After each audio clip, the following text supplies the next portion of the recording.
Hello student, welcome to Shivam sir tuition classes. तो आज की क्लास में हम क्वाड्रेटिक इक्वेशन पढ़ेंगे, राइट। क्वाड्रेटिक इक्वेशन क्या होता है, क्लास 10th के लिए सबसे इंपॉर्टेंट चैप्टर है quadratic equation, right. Quadratic equation, ठीक है ना। क्वाड्रेटिक इक्वेशन में अगर हम बात करें कि इसका जनरल फॉर्म क्या होता है, राइट। क्वाड्रेटिक इक्वेशन है, इसका जनरल फॉर्म क्या होता है, मतलब क्या किस टाइप की इक्वेशन को हम क्वाड्रेटिक इक्वेशन कहेंगे। तो आप याद रखिए, a x square plus b x plus c equal to zero, a b c are real number, ठीक है। तो क्वाड्रेटिक इक्वेशन में आप ध्यान दीजिए, डिग्री जो होगा वो 2 होगा, है ना। 10th बोर्ड के लिए बहुत ही हेल्पफुल है, ठीक है ना, क्वाड्रेटिक इक्वेशन। ठीक है, अब बात ये आती है कि क्वाड्रेटिक इक्वेशन में सॉल्यूशन कैसे निकलेंगे, राइट। सॉल्यूशन कैसे निकालेंगे, तो मतलब सॉल्यूशन मतलब होता है एक्स की दो वैल्यू आने वाली हैं यहाँ पे, राइट। सो सॉल्यूशन कैसे निकलेंगे, क्वाड्रेटिक इक्वेशन के सॉल्यूशंस हमारे कैसे आएंगे।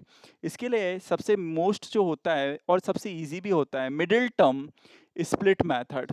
मिडिल टर्म स्प्लिट मेथड, ठीक है। Middle term split method, middle term split method क्या होता है, एक कोई एग्जांपल हम ले लेते हैं, right. X square plus 6x plus 8 equal to 0, इसमें हमें मिडिल टर्म स्प्लिट मेथड लगाना है, ठीक है। तो यहाँ पे c की वैल्यू क्या है, 8 है।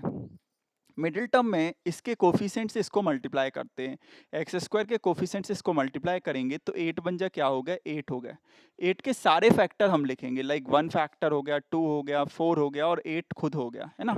फिर आपको क्या करना है, ऐसे दो फैक्टर चूज करना है ताकि ऐड या सब्ट्रैक्ट करके मिडिल वाला नंबर बने, है ना। तो यहाँ पे हमने 2 और 4 ले लिया, ठीक है। तो एक्स स्क्वायर प्लस, क्योंकि 2 प्लस 4 होता है हमारा 6, ठीक है। तो यहाँ पे ये आ गया X square plus 2x plus 4x plus 8 equal to 0, ठीक है ना। तो आप यहाँ से x कॉमन ले सकते हैं, ठीक है। तो यहाँ से हमारी जो वैल्यू आ गई, हमारी क्या आ गई, x की दो वैल्यू आ गई, एक -2 और -4। तो ये हमारे रूट्स हो गए, इनको क्या कहा जाता है, रूट्स कहा जाता है। रूट्स मतलब वैल्यू ऑफ x, दो वैल्यू आ गई हमारी, ठीक है ना। इसको बोलते हैं मिडिल टर्म स्प्लिट मेथड, ठीक है।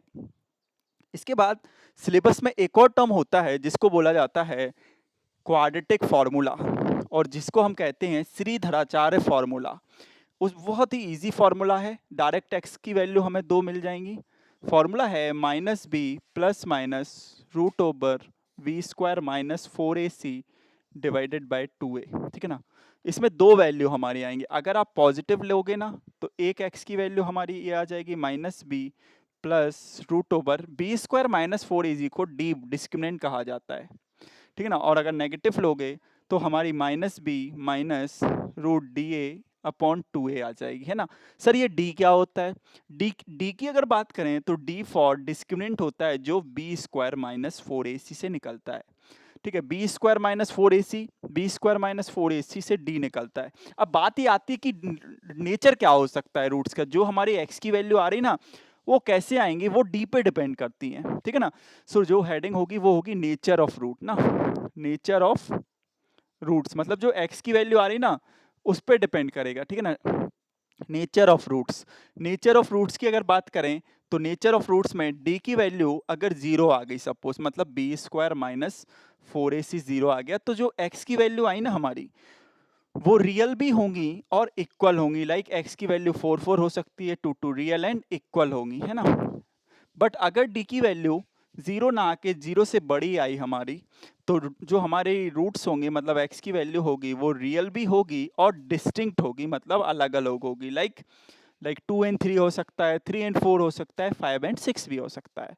बात ये आती है कि d की वैल्यू अगर लेस देन 0 आ गया ना तो रूट्स जो होंगे वो इमेजिनरी हो जाएंगे, quadratic equation not further solve नहीं होती हमारी, फिर रूट्स आर इमेजिनरी, अयोटा में बन जाएंगे जो कि हमें सॉल्व नहीं करना है फिर, ठीक है। तो डी की वैल्यू 0 लेस देन 0 आए ना तो वहाँ पे स्टॉप होना है, हमें वहाँ रुक जाना है, क्वाड्रेटिक इक्वेशन उसके बाद सॉल्व नहीं होगी, ठीक है ना। तो ये आपको ध्यान रखने, इस पर बोर्ड में क्वेश्चन आते हैं, ठीक है ना, वेरी इंपॉर्टेंट, राइट। बोर्ड के लिए ये इंपॉर्टेंट है, ठीक है ना। ये आपको ध्यान रखना है, बस बी स्क्वायर माइनस 4ac आपको चेक करना है, अगर 0 आता है तो रियल एंड इक्वल, डी 0 से बड़ा आता है रियल एंड डिस्टिंक्ट, और डी 0 से कम आता है तो रूट्स आर इमेजिनरी, अयोटा के फॉर्म में आते हैं जो कि हमारे हेल्पफुल नहीं होते, right. Thank you students. Next class में इसके क्वेश्चंस हम सॉल्व करेंगे, राइट। बोर्ड में प्रीवियस ईयर क्वेश्चन सॉल्व करेंगे। Thank you.